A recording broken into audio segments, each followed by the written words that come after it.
I'm Liz. And I'm Tony. This garden was derelict when we moved here 10 years ago. It has evolved with very little spending or planning into a good place to be. But we are happy to say it will never be finished. So come with me to share a few minutes in the lifetime of our garden. Welcome to our very small front garden.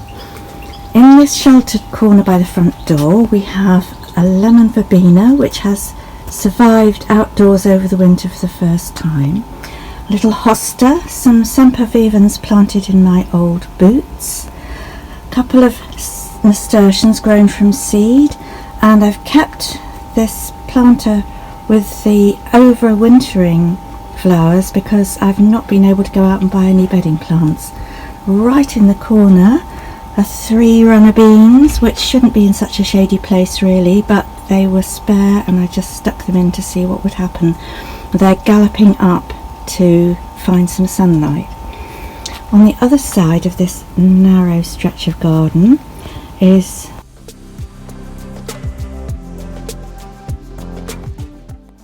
a beautiful Heuchera. This is Stormy seas, a little pot of sempervivens, and we carry on to a self-seeded lovely daisy-like flower which really brightens things up and just seems to keep blooming constantly. I've got some geraniums which have spent the winter in the loft and hopefully will be covered in lovely colourful flowers soon. This plant is one I don't know the name of. It was given to me by a friend and it just romps away and gives a really nice colour contrast next to this fern. Again, I don't know its proper name, but it likes growing in the shade of the front wall of the garden. Got a couple of Verbena Bonariensis which have survived the winter as well. Scrappily across the end is a Clematis tangutica, which was a little self-seeded one that I found in the back garden and decided to try planting here. This corner of the front garden gets all the wind. We're right on top of Windmill Hill and it's very difficult to find anything that survives here for more than a season. In one corner of the front garden is a twisty willow which I grew from a twig which came in a flower arrangement, and when I went to throw it away the twig had grown really good roots, so I planted it and 2 or 3 others and it's grown into this really attractive tree. Around the corner from the willow is a few more nasturtium seedlings, and right in the corner a tromboncino squash plant. I've got several of these. They're really quick to grow, easy to grow, and very interesting fruits which you can eat either as little courgette sized squashes or you can let them grow, in which case they create all sorts of interesting shapes. Walking through into the back garden, you'll see we've just got a very narrow area at the side of the house, and I've got a table with a mixture of plants that we can see from the dining room, so there's always something out there that's interesting to look at. This year it's really mainly a collection of nice foliage, so there's a purpley variegated ajuga, one of my many hostas. At the back is an ivy plant, and in front we've got some baby spider plants and a lovely organic lettuce given me by an enthusiastic gardening friend with frilly leaves. And the begonia in the pot in the front will have beautiful yellow flowers eventually. I'm really pleased with that one because it spent the winter as a little dried up corm in the loft, but it's coming through again now. I have an ornamental bird cage on this table as well. The glass bird inside was a Christmas present from friends, and the cage itself I rescued from a skip, which is quite a hobby with me, finding odds and ends that I can add to the garden from all sorts of unexpected places. My prize hosta is this beautiful one which is in the corner, and that's a plant that has come with me for 30 years. Came originally from part of a plant divided from my dad's garden. Next to that is another little twisty willow, which I cut off the big willows earlier this year, and it's rooted, and I'm hoping to find a friend to give it to before too long. I'm finding that pine cones are a useful way of covering up bare earth, and they help to keep moisture in as well. Quite attractive things to use in the garden, so I forage for these in various places. Victoria Park's quite a good source. Down the side of the house I've got a bamboo trellis, and this is where I grow runner beans and more climbing squash every summer. They seem to do really well. It's mainly facing south here.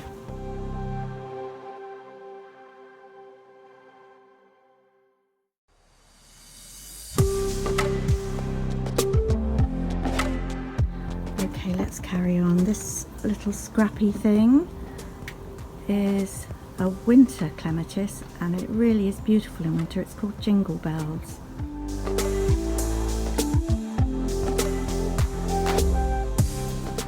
If we move to the left of Jingle Bells, we can see Alf the owl. He was rescued from a skip outside a pet shop that was closing down. We've got various theories that he might help to keep pigeons and seagulls away, but I think they're also used to him. They don't really take any notice. We've even heard an urban myth that actually he has a CCTV camera hidden in his eyes, but this is not true. Away from the house, we go down a series of steps which lead to the back gate, and there's a little low area down there where we also have a barbecue. There's a high wall here, and the shade means that low down I can really only grow shade-loving plants, so this is why I've got hostas and ferns of various kinds. And behind them, against the wall, is growing a yellow jasmine, which has lovely flowers in winter. And then the only plant that came with the house when we moved here 10 years ago is a beautiful rambling rose with single flowers. I've never been able to find out the name, so I'd love to know it if anyone can help me.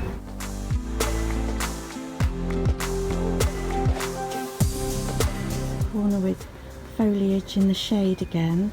I like this combination of ivy and ferns. And we also have a little kind of pond, which is an old builder's muck bucket filled with water. Last year we had a resident frog, which was really pleasing.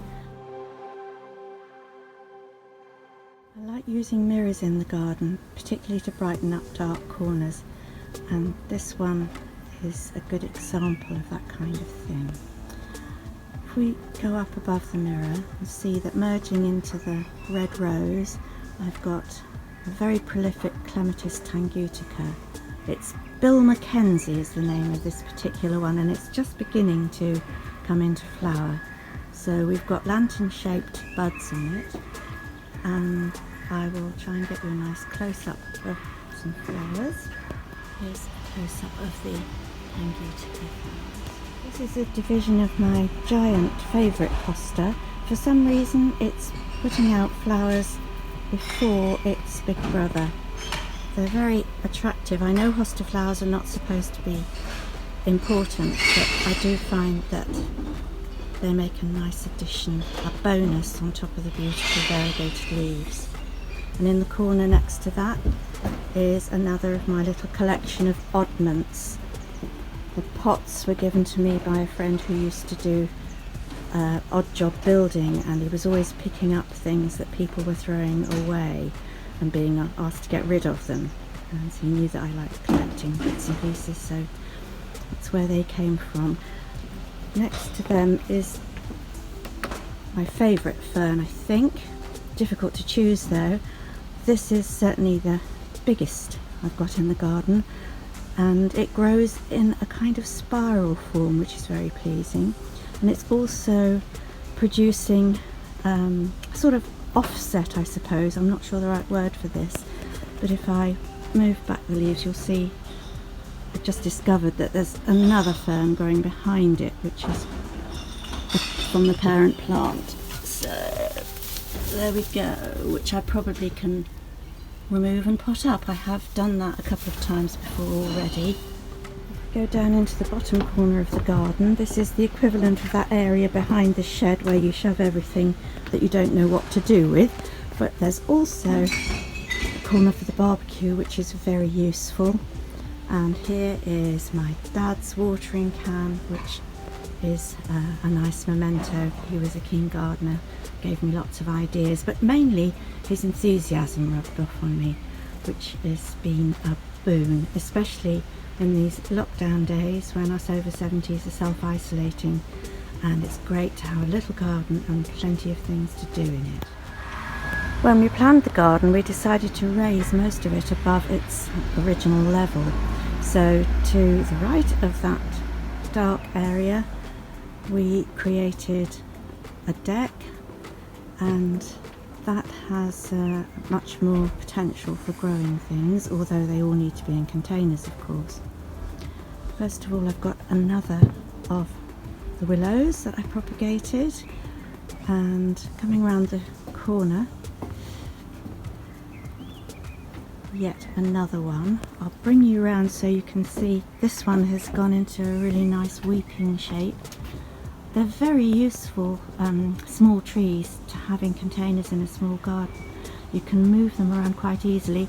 The only thing is they need a lot of water. We have another container grown shrub. This time it's a climbing one. It actually has suckers which cling to the wall. It's Hydrangea Petiolaris, and it is happy to grow where there is not a lot of light all day. This wall is pretty much north facing, and this plant can cope with that. Following around the edge of the deck, we come to another rose. This one is Mermaid. She's absolutely beautiful. She has really big single flowers, and they only last a couple of days, but she's constantly producing more. Plenty of buds and a really nice pale yellow against the dark fence. In the corner of the deck, I've got a collection of herbs. So I have lemon balm and mint, chives, which I shouldn't allow to flower, but they're so pretty, and I've got very few flowers this year, so I'm letting it. I will be cutting that back next week. And some thyme. And then in the big container that they are resting on is another clematis, so I hope they're shading the roots. Clematis like shady roots. This is Clematis coreana, and it had beautiful pale yellow flowers earlier this month. Now it's putting out some very pretty seed heads, so if I zoom in you can see they're worth enjoying as well. And when they get to the point when they're about to drop, I think I'm going to deadhead it because it claims to have a second flush in September, so I'm hoping now it's becoming a more mature plant it will manage that this year. Now we can get a good view of the rose Masquerade, because up on the deck we're more level with its beautiful blooms, so it goes right round the corner. And I'll pan round so you can see how that joints up with the clematis and then the other rose, and then we're coming back round to the willow. This old mirror gives a nice reflection of the garden, and it fills in a blank spot on the trellis underneath Masquerade rose.